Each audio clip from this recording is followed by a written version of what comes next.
Ngayong araw guys ay nagpa-harvest kami ng aming palay at first time namin makakita ng ganito ka-high-tech na machine at ilang sako kaya ang kinita namin, kaya samahan niyo kami.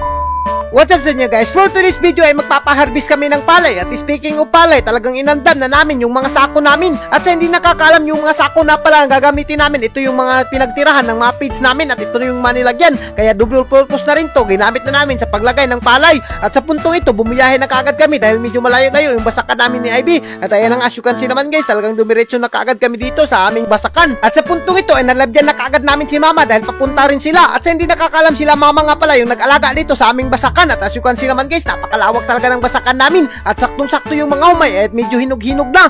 Alam nyo ba guys, pag ganito nakadilaw yung humay ay pwede nang harbisin. At sa mga hindi nakakalam, harvester nga pala yung gagamitin namin dito pag panggalab. At ngayon lang kami nakakita ni Ivy ng ganito ka-high-tech na machine. At first time talaga namin sa buong buhay namin. At napakadali lang naman talaga to. As you can see naman guys, isang bultos lang talaga yung mga humay. At talagang diretso na lagay sa sako. At napakadali naman talaga yung trabaho. At sobrang galing naman talaga ng mga teknolohiya ngayon. Naalala ko patuloy noon nagpapasol pa kami ni Papa ay napakalisod naman talaga dahil maano-mano talaga ang pag-harvest at literal na katawan mo talaga ang gagamitin mo. Minsan nga ay magkasamad-samad ka pa sa paggalab at isa rin sa mga kalaban mo dito ay yung init at dahil sobrang init ng panahon at napakauhaw naman talaga at minsan ay makuyapan ka pa. At as you can see naman guys kung gaano kahitik yung harvester nila pagkatapos nilang madaanan ay nakalagay na kaagad sa sako. At sa puntong ito dahil nagusla kami dito sa tunga ng basakan, nag-inom muna kami ng butong dahil napakauhaw naman talaga. At as you can see naman guys, ganito talaga yung maginagawa namin dati pag pumupunta kami ng basakan ay umiinom talaga kami ng butong dahil itong butong talaga yung mga panlaban natin sa kagusla at kauhaw. At siyempre pagdating sa kauhaw hindi rin yan magpapalupig si Ivy dahil napakapaborito niya naman talaga ng butong. At ayan ang asukansi naman guys, talagang ninaginot niya na.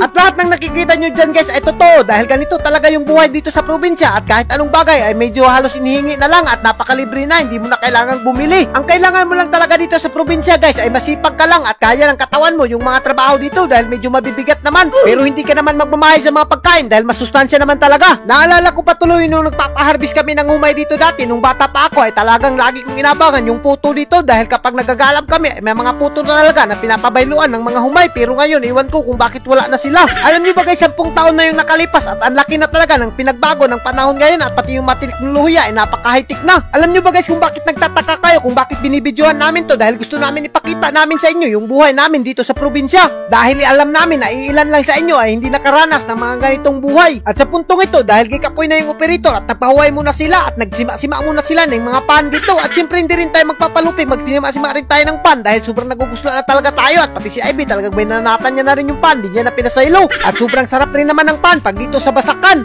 At sa puntong ito dahil natatagawan kami at first time namin makakita ng ganitong harvester kaya sumakay na kami ni Ivy at tinistingan namin. At as you can see naman si Ivy guys, talagang ayaw niya nang bumuhay sa harvester at siyempre hindi rin tayo magpapalupig dyan, titistingan rin natin pag-drive kung gaano nga ba kalisod ang mag-drive nito at gaano ba kahirap. At ayan na kung nakikita nyo naman guys, si Ivy nakasakay lang sa likod at pababay-babay lang at napakadali lang pala ng machine na to at napakasimple lang. At alam nyo ba guys, simula nung natestingan ko tong machine na to ay dito ko napagtanto na napakalaki nga pala talaga ng pinagbago ng panahon natin noon at ngayon. Kumbaga sa panahon namin noon ay naglalaro lang kami ng tago-taguan at baril-barilan pero ngayon napakaiba na talaga yung mga bata dahil halos nakatutok na sa gadgets at palagi nang nagtitiktok. Alam nyo ba guys, ang kagandahan lang sa mga bagong teknolohiya natin at sa mga bagong harvester ay mapapadali talaga yung trabaho natin at hindi na tayo malilisudan. At ayan na, as you can see naman si Ivy guys, sakay lang siya at sobrang tatagawan talaga siya dahil ngayon lang siya nakakita. At ayan na nga, talagang sumasama siya sa pag-harvest. At sa puntong ito dahil napungot yung driver, talagang pinanaog na siya dahil nagsamok-samok lang siya at sobrang tuwang-tuwa ni Ivy at hindi niya malilimutan yung mga ganitong experience.